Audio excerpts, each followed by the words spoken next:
Bonjour et bienvenue. Dans cette vidéo nous allons parler des 4 grands principes du droit pénal français. Le premier principe est la légalité des infractions et des peines. Ce principe proclamé par l'article 8 de la Déclaration des droits de l'homme et du citoyen est repris par l'article 111-3 du Code pénal établit qu'il n'y a ni infraction ni peine sans loi préexistante. En effet, aucun fait ne peut faire l'objet de poursuites s'il n'a pas été expressément prévu de texte. Le deuxième principe est la personnalité des peines. Ce principe oblige le juge à sanctionner que l'auteur, le coauteur ou le complice d'une infraction.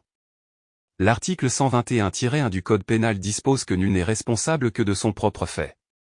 De ce fait on ne peut pas être puni pour quelque chose qu'on n'a pas fait. Le troisième principe est l'individualisation de la peine. Elle est réalisée par la possibilité pour le juge de moduler la peine ou choisir celle qui est la mieux adaptée à la personnalité du condamné. Et pour finir, le dernier principe est la non-rétroactivité de la loi pénale. En matière pénale, le principe est la non-rétroactivité de la loi. Ainsi, l'article 112-1 du Code pénal précise que sont seuls punissables les faits constitutifs d'une infraction à la date à laquelle ils ont été commis.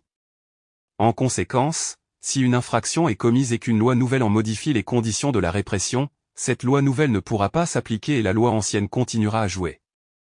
Toutefois, ce principe est limité aux seules hypothèses où la loi est plus sévère. Les lois pénales plus douces, en revanche, peuvent être appliquées à des faits antérieurs lorsqu'aucune condamnation définitive n'a pas encore été prononcée.